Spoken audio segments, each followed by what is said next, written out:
At this very moment, the folks you are seeing on the TV are pleading for a miracle. A revolution is developing as a result of hunger, thirst, and other forms of civic resistance. In the middle of the 21st century, this is Tehran, the capital of a country that asserts that it is a nuclear power. The ancient metropolis is currently experiencing the most chaotic situation in its entire history. A number of cities, including Qom, Isfahan, and Mashhad, as well as Hamadan and Tehran, are declining. At the moment, the Khomeini dictatorship in Iran is in the midst of the most catastrophic civil unrest in the history of the world. Iran is home to millions of people who are not standing still. They have had enough of the political system. The regime was able to bring about its own demise due to its own incompetence. The thirst and hunger that it caused drove the people to insanity.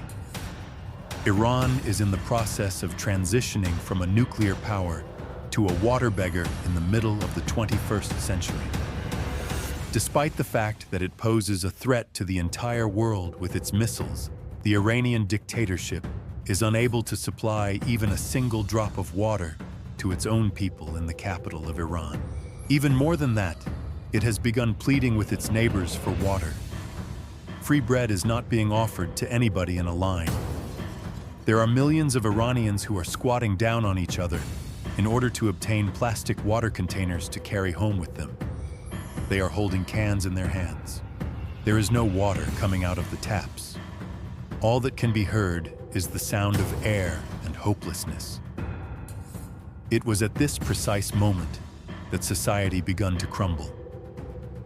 Mehzad Pezeshkian, the president of Armenia, waved the white flag for this reason.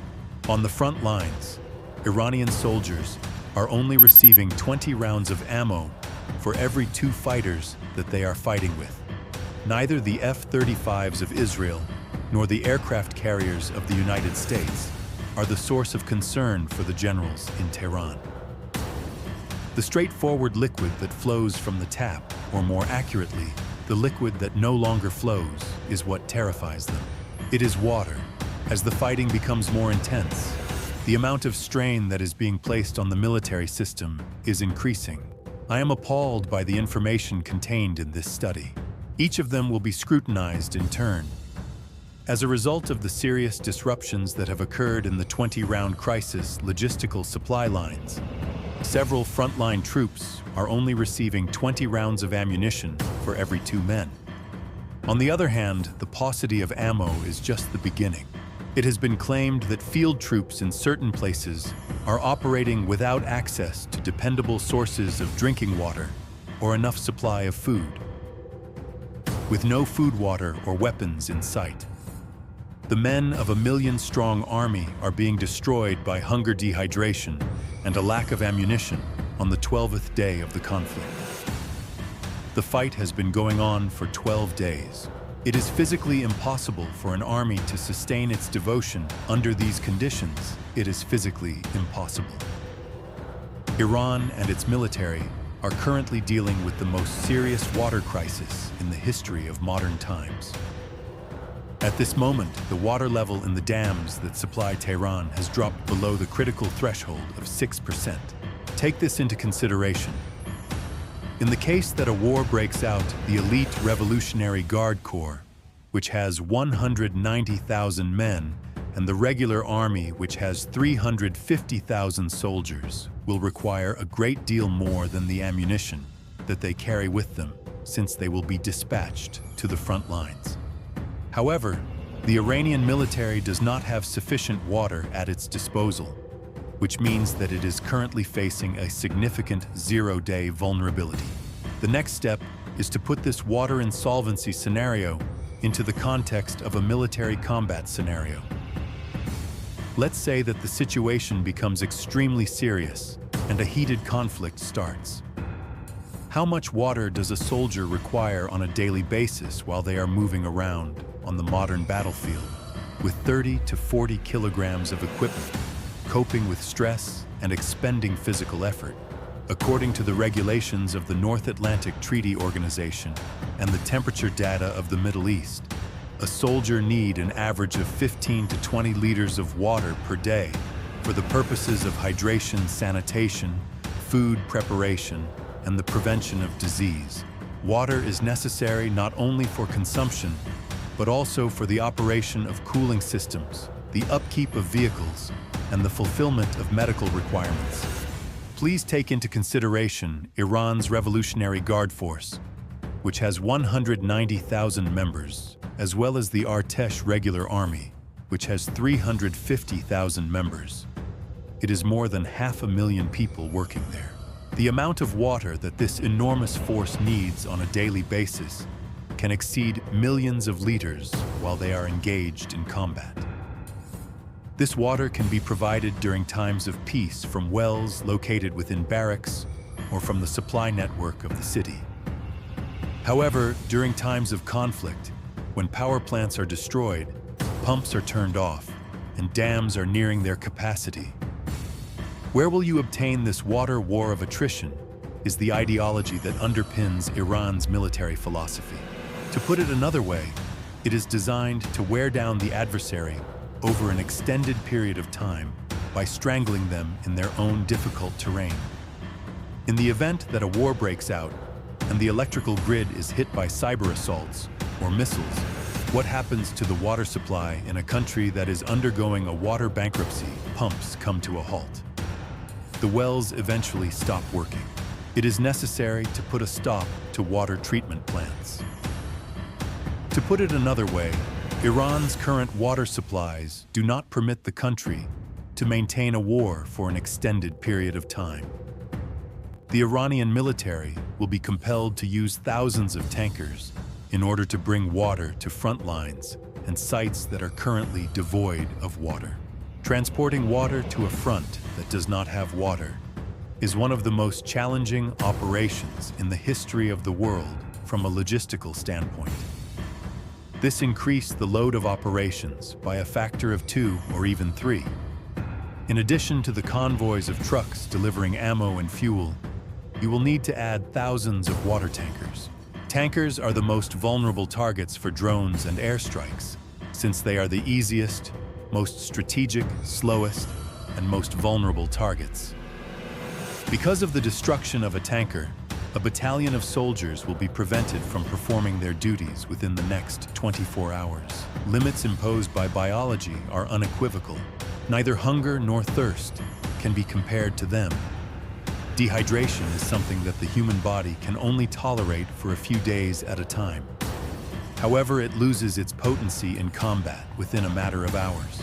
If a pilot is dehydrated, their ability to concentrate, the ability of a radar operator to pay attention, or the physical endurance of an infantryman all begin to fail.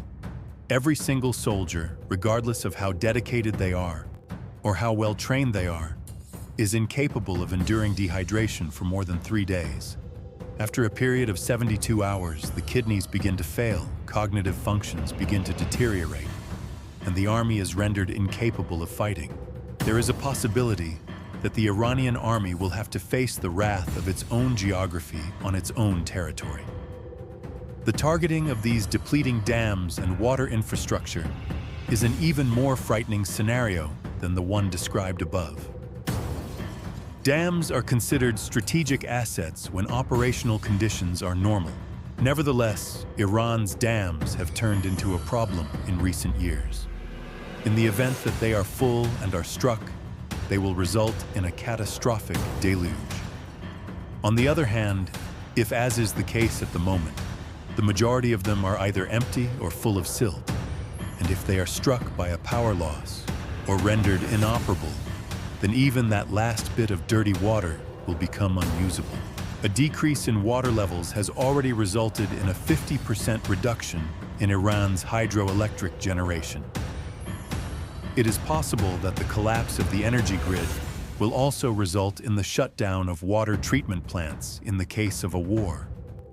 This indicates that citizens will experience thirst before the military do, and that enormous unrest will begin behind the front lines, which is to say in the cities.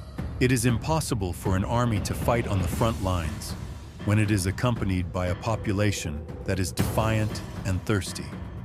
When Abbas Ali Abadi, the Minister of Energy, made his appearance in front of the cameras on December 3rd, he was not actually offering an announcement regarding a new strategy. In other words, he was waving the white flag of surrender for the dictatorship. Through the statement that we would purchase water from our neighbors, the minister made an official admission of the heinous truth that had been concealed from the entire world for a number of years. For a regional powerhouse that boasted about its nuclear program and hypersonic missiles, this sentence was the equivalent of committing suicide from a diplomatic standpoint. The Tehran regime had been successful in enriching uranium, but they were unable to ensure that their citizens' glasses were filled. It was the address of the door at which Iran was pleading for water that was the most tragicomic and humiliating feature of the affair. In order to have access to the most fundamental source of sustaining life, the contemporary Iranian state was compelled to engage in negotiations with Afghanistan, which was dominated by the Taliban. Tehran's collapse and powerlessness in the regional hierarchy was most clearly illustrated by this position, which was the worst possible scenario. Perhaps the most significant danger that the regime is confronted with is not from the outside, but rather from within.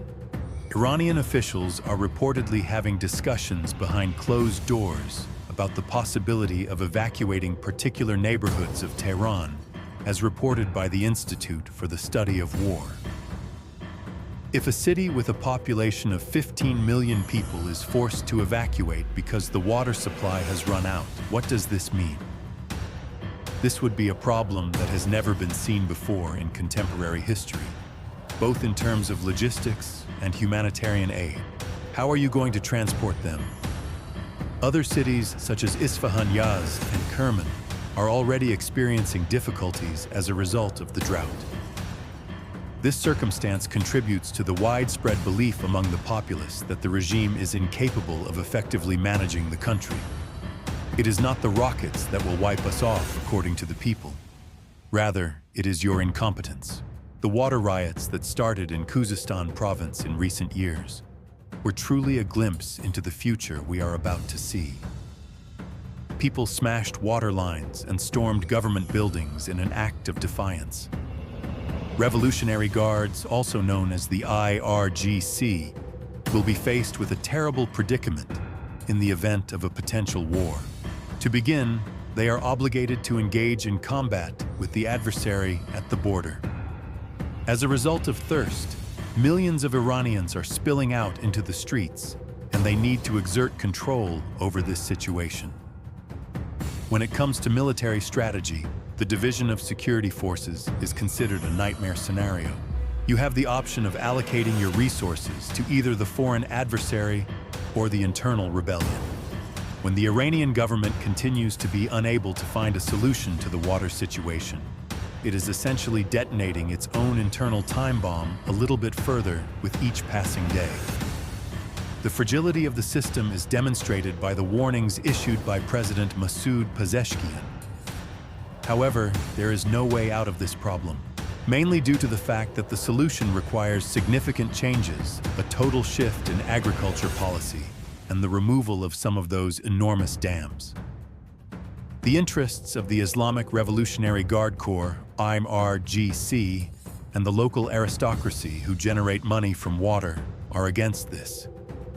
It would appear that the dictatorship is currently observing the order that it built in order to ensure its own survival, now bringing about its own demise. Establishing the appropriate vocabulary is the first step toward gaining an understanding of the situation in Iran. The calamity that Iran is going through cannot be adequately described by the word drought, which is something that we hear rather frequently in the media. A drought is a weather phenomenon that comes and goes. It comes to an end when the rains arrive. On the other hand, what Iran is going through is a structural and permanent breakdown, which is what experts and strategists refer to as a water bankruptcy. Iran is responsible for the extraction of about 63.8 billion cubic meters of groundwater on an annual basis, as stated in recent publications. published by Time magazine and the Institute for the Study of War International Studies. On the other hand, the amount of water that is supplied by nature to this region is only 45 billion cubic meters, and it can be replaced by precipitation in the form of rain and snow. This large gap is being attempted to be bridged by taking money away from the future of the country. To put it another way, over the course of the past 4 decades, Iran has exhausted aquifers and groundwater supplies that were formed with the passage of thousands of years. To use a military analogy, this situation is comparable to an army that has ran out of ammo and is consequently removing its own fortifications in order to use the stones as bullets. After everything is said and done, you are left with no ammo and no stronghold in which to seek refuge. Recent information from January 2026 sheds light on the seriousness of the problem. The situation in Tehran, which is the center of the regime and is home to more than 15 million people, is nothing short of terrible. Despite the fact that the average capacity of dams across the country is approximately 35%. It is estimated that 4 of the 5 primary dams that serve the city have capacity levels that range from 6 to 10%. Any volume that is less than 10% is typically referred to as dead volume in the field of hydrology. This indicates that water at this level is contaminated with silt and sediment, which renders it technically unsuitable and prohibitively expensive to filter. The government is attempting to buy time by shutting down schools and government buildings in the capital city and lowering the pressure of the water supply. However, satellite photographs do not tell lies. Images that were taken between September 2024 and 2026 make it very evident that enormous reservoirs like Latiyan and Karaj have now been transformed into dust bowls. It is the time that a state begins to lose its legitimacy that it is unable to turn on the faucets in its capital city no longer. This precipice is currently being approached by the Iranian dictatorship, which is walking right on the verge of it. When we hunt for the person or organization that is responsible for this predicament, we are taken aback to discover that it is the Iranian Revolutionary Guard Corps, often known as the IRGC, which asserts that it is the guardian of the nation. Because of the aggressive and uncontrolled construction of dams by Qatam al-Anbiya KOA, the engineering branch of the Islamic Revolutionary Guard Corps, RGC, the water issue has its origins not so much in climate change as it does in the construction of dams.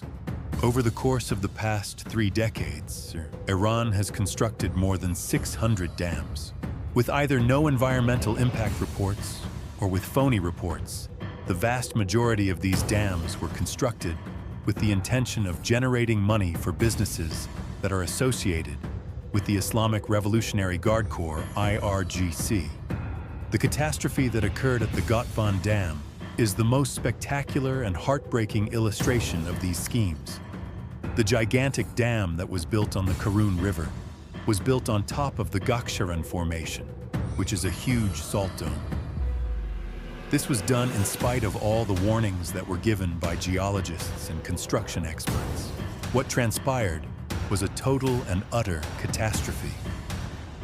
As soon as the dam started to hold water, it began to dissolve the salt that was beneath it, and the salinity of the water that was contained within the reservoir was higher than that of salt water. Not only did this project, which cost billions of dollars, store water, but it also watered hundreds of thousands of acres of productive agricultural area downstream of the Karun River with salt water, so rendering the land unusable and causing millions of date palms to dry up.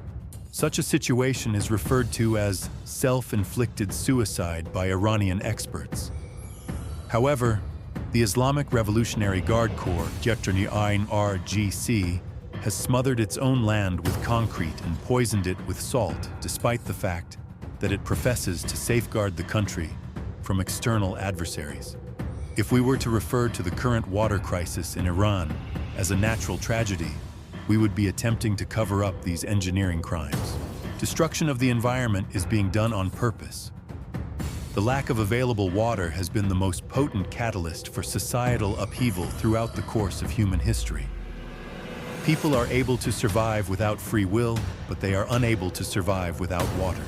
The drought upheavals that have occurred in recent years in the province of Khuzestan, in Iran, which is rich in oil but has a shortage of water, are a glimpse of what is to come. In addition to obstructing tankers and destroying pipelines, farmers are also setting fire to structures belonging to the local administration. A traditional responsibility of the Islamic Revolutionary Guard Corps, RRGC, is to defend the regime from external dangers and political adversaries. How then can you put an end to the millions of people who are rising up because they are thirsty? There is no solution to the situation that involves opening fire on water protesters. The fury is simply fueled by it. The collapse of the home front will be complete when the Islamic Revolutionary Guard Corps, RRGC, is compelled to commit its resources and troops to the suppression of water uprisings within the country, rather than to the protection of its frontiers. Because of the redirection of the attention of the security forces and the reallocation of logistical resources to the protection of the country's internal security, Iran will be entirely defenseless against an invasion from the outside. If we take a step back and look at the bigger picture, the situation in Iran demonstrates how geopolitics is constantly shifting. It is possible to determine the power of a state by looking at its missiles, nuclear power facilities, and proxy troops. But ecology is the cornerstone upon which that state's continued existence is built. The case of Iran demonstrates that even the most powerful armies may be brought to their knees by ineffective government and war against the natural world itself. The metaphor of the sand building is an excellent fit for this situation. When viewed from the outside, Iran appears to be a fortress, with walls that are impenetrable and towers that are tall. On the other hand, sand serves as the basis for this structure. That is to say, it is composed of dirt that has been coated with salt and dried riverbeds. The sand breaks apart as the water level drops, and the castle eventually falls down due to the weight of its own structure. Because of sanctions, Iran's economy has been affected. Its infrastructure has been disrupted as a result of cyber attacks. However, the drought is causing Iran's state system to become physiologically bankrupt. The annals of history are replete with accounts of armies succumbing to thirst and civilizations being crushed by drought. It is impossible for the clerics in Tehran to bring back water by praying or chanting anti-American chants. The Revolutionary Guards have already been defeated in their conflict with the natural world. In addition, the consequences of this defeat will be significantly more conclusive and lasting than those of any military defeat. The question now is, what are your ideas on this subject? Does the crisis truly reach such a severe level? The findings of the climate scientist Nasser Karami demonstrate that the situation is not merely a crisis. Rather, it is an impossible from a mathematical standpoint. Karami screams out the harsh reality, asserting that Iran's current water resources are only capable of supporting a population of 50 million people at the very most. On the other hand, Iran's population is close to reaching 100 million people now. To put it another way, the dictatorship is attempting to maintain the lives of twice as many people as the location is capable of supporting by utilizing resources that have been depleted. Because this equation cannot be maintained, the state has been forced to make a decision that is both radical and humiliating. For the purpose of bridging the gap, the regime is transitioning to a mechanism known as virtual water import. To put it another way, this sophisticated word refers to the end of agricultural production. In an effort to save water and ensure that the people have access to food, the state has made the decision to freeze the fields. The self-sufficient country fairy tale that has been told to the people ever since the revolution of 1979 has come to an end as a result of this decision. The ideology of the resistance economy has been rendered obsolete, and food dependency has taken its place.